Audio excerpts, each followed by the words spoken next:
let me see whether my microphone is working. My microphone? Okay. I'm not really good at standing behind a podium.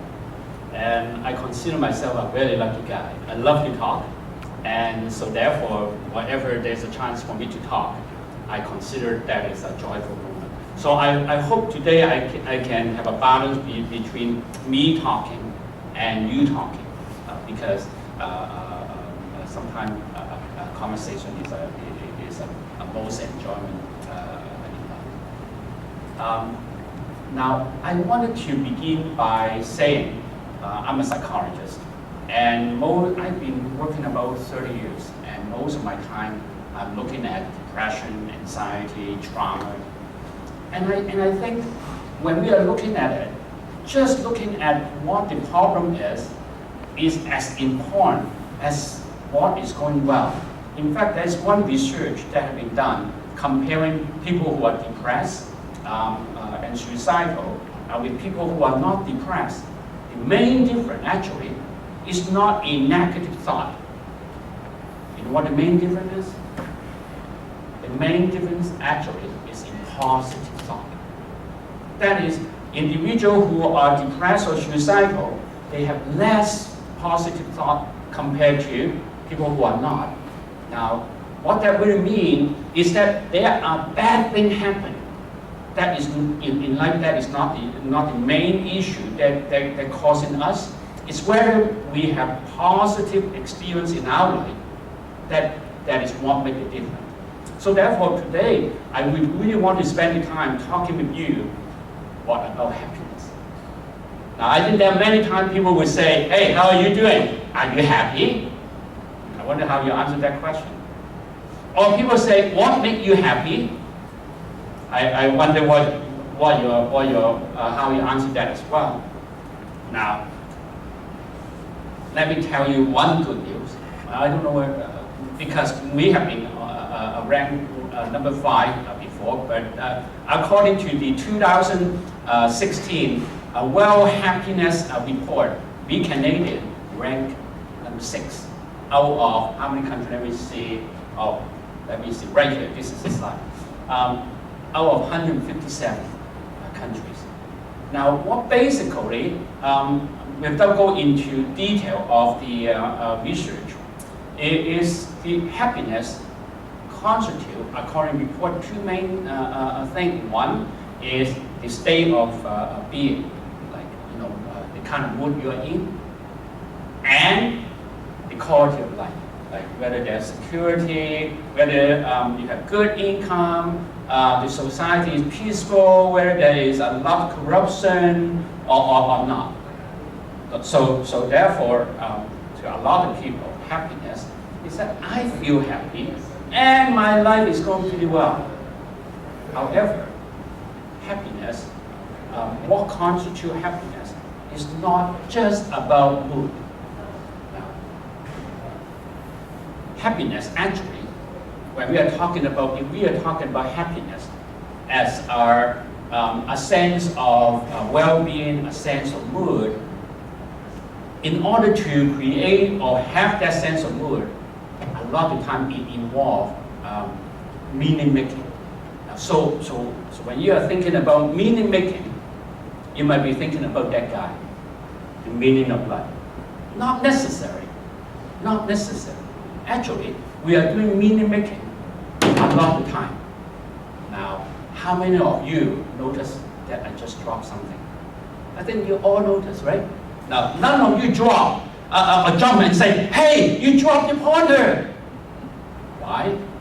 Number one, when you saw it, you probably think, what?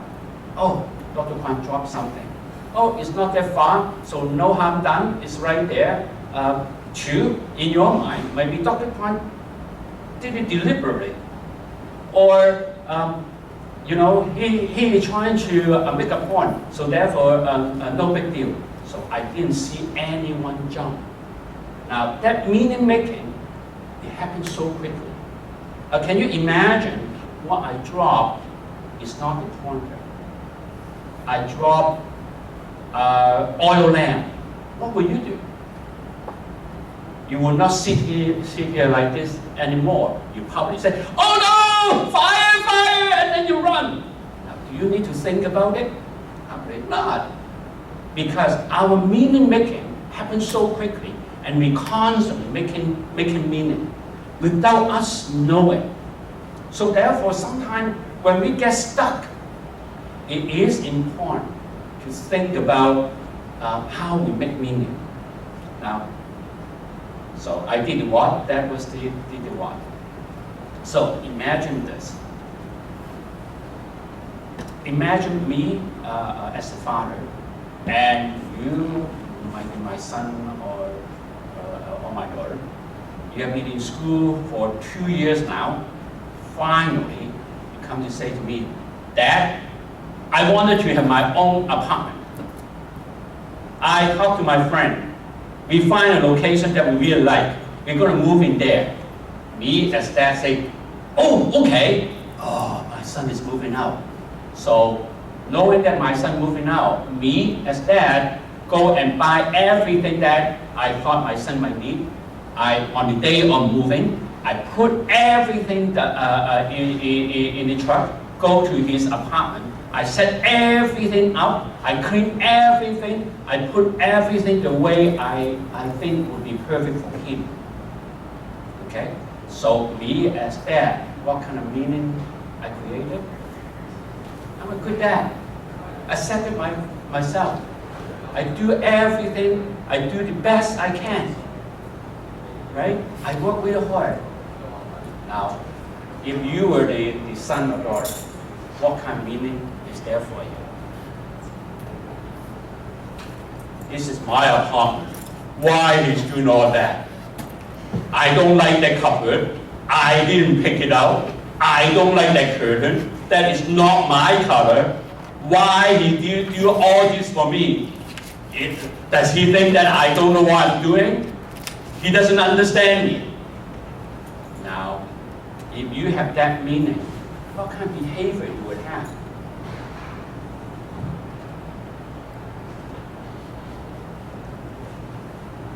Now, if you have that behavior, okay, what kind of meaning I would see that behavior as a father? You don't care. You don't know how hard I sacrifice for you. Now, you can figure out that moving out day, how that might unfold, whether it will go well or not. So therefore, meaning making, we are constantly, and not only we make it deliberately, unaware of we are actually making it, we are also sometimes actually go into a path that making the meaning get us stuck. So therefore, when you are stuck, I would suggest you to think about these few points. Now, that few point is trying to figure it out how you make meaning. So the first one I would suggest is awareness. So what is awareness? Awareness is a sense of knowing what's happening, what's going on. Now, this is the thing. We are hardwired not to be aware, not to aware that much. Okay? Why? Well, let me give you an example. If you bark at a dog, what would a dog do? You will bark back, right? Is there ever a dog you bark at it, the dog will say, this is not polite. Or if I bark too loud, people will laugh at me. There's no such thing. When you scare a dog, the dog will run. You bark at a dog, the dog barks at you back. For us as human beings, okay, when someone do something, I would just, I shouldn't do anything, that is not good, that's not polite. Now in doing so, just like when I drop the pointer, and you know that the pointer drop in your heart, you are good, but inside you may say, I shouldn't do anything. So therefore, long enough, a lot of time, there are feelings that we have, or reaction that we have, we, totally sometimes not aware of it. Or we might have a delayed response. I don't know how many of you have an argument with your friend. After you finish the argument, you go home and say, oh man, I didn't say that. Because we are not aware. Okay, so therefore, in that then, sometimes it is helpful to think about, like, if this is how I feel, what's going on with me? What's happening with me? And in fact, in psychological counseling, a lot of the time what we are working with clients is working through, you probably heard the saying, working through what we are holding back, what we are inhibiting. Now, because the more we hold back, the more we would, release in the other side, such as yelling, screaming, to the extreme using drug and alcohol. So that awareness is important. 2, choice. Now, a lot of the time we acted without making choices. So some of you in kinesiology, in physiology, you might know that all our emotional response, our survival response, is in what? Is in the limbic system. Just imagine this is the brain. This is the brainstem. So the limbic system is give us the fight or flight response. Okay? Now, the cortex is the response that we try to think about things. Okay? So I'm going to ask someone a question. Let me ask you, what do you have for dinner last night? Chicken soup. Oh, chicken soup. Now, too bad I don't have a camera on him. Now, if you are standing here, you will notice, he will look up first and say chicken soup, as if he is going into his file cabinet and pull out that memory and say, last night, chicken soup. Now, if I ask you, 2 years later, September 30th, 2016, that will be September 29, 2016, what kind of dinner you might have? You might say, I don't know, I cannot remember. Now, can you imagine if you walk down the street, I point a knife at you, what will you do? Will you try to think, I see something shiny, what the heck is that? Oh yeah, I remember you called knife. Nobody would, because what is happening, the kind of memory that make us feel or associate with life-threatening is stored in the limbic system. Whereas all the other,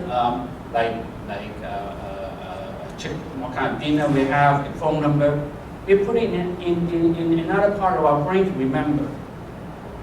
So we know that our reaction, because for life survival, by the time you think about it, it's too late. So the speed that we pick up the information to the limbic system is 2 times faster to the cortex. So therefore, a lot of the time, we reacted before we think about it. So awareness, and Mark Williams in Oxford University talk about mindfulness. He talk about the 3 minutes breathing space. We just kind of, that calming down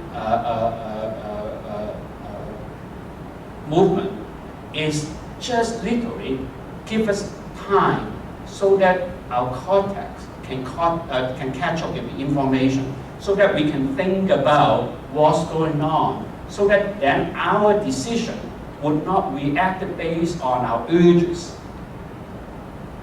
Okay? Now, if you waited when your cortex catch up to it, now you can really make a choice, make a decision. Okay? And not driven by reaction. So, agency. Agency, what that means is about doing something, right? Now, I don't know how many of you, nighttime, go to bed and close your eye. You start like having a movie in your brain. You say, oh, I should do this, or why I'm not doing this? Maybe I should talk it this way. Maybe tonight when I go home, maybe I say, oh gosh, I should say this, I should say that. Now, in that time, actually, our brain actually is taking action. Now, sometimes when we are taking action, particularly we are responding to a sense of anxiety or worries, at that time, our brain's action, you know what kind of action we are taking? We are taking the action as if everything is going wrong. Now, at those times, sometimes we think that our action is random, Like, why are you running around? Sit down. At that time, we are not being random. What is our action? We are actually acting as everything is going wrong. Oh my gosh, everything is going wrong. Of course, we do not know that is how we are reacting to. That is ground of our action. Right? So therefore, slow it down. Think about, oh, is that everything going wrong? Is there something I can do right now? Am I doing the what if? Am I walk into the situation? Actually, there's no solution yet, so I just need to live it. What would be my action? What kind of action I should do? What is the problem? Now, when we are doing that, then our action become having a purpose. Now, a lot of the time, purpose is not necessarily what you start with. I remember when I go to university, I thought I have a purpose. Not really. I didn't really know what I'm doing. And as I am going through, now I figure out what I like. That including me being a psychologist. At first I thought being a psychologist, this is what it is. As I am doing it, now I find more and more what the purpose is. So therefore, purpose is when you take the action, and when you are in an action, you creating new meanings, and you have kind of figured out, oh, this is what it is. With the new meaning, you creating new experience. With new experience, you creating new life story. If that is what you're doing, you know what it is? That is about growth. So therefore, meaning making actually is a creation of new life story. It is a process of growth. Now, I was talking to Heather at the beginning of the talk. I was preparing this. I was saying, okay, what would be a good quote? My daughter is a fan of a TV show called Once Upon a Time. I don't know if anyone watched that one. She said it's no longer that popular now. It's in season 6. I was working on it, and I overheard the evil queen talking. This is what the evil queen. If you know the story, you know Snow White is evil queen's story. So evil queen Virginia. Talking to Snow White and said, you know, I'm actually hiding, hiding, and I'm not really involved in life. And this is what she said. She said, my life just stopped. Okay? And let me go here. The only story I heard is the one I keep telling myself, that I was the evil queen, until I forgot the most important thing. My life is not just one story. There's many stories that I am the villain. I hurt people in ways that I can never make up for it. To others, I'm a big hero. They see my strength, my ability to do things even I thought I couldn't. Now, I think this is the quote that I really like. This is what she said. She said, I'm going to start a new story where the evil queen doesn't get a part, and I choose to believe that this story will have a better ending than the last. Now, this is my question and my invitation to you. I'm curious about what might be your new story, and I'm also curious about how you are going to create that new story and make new meaning. Thank you very much for your time.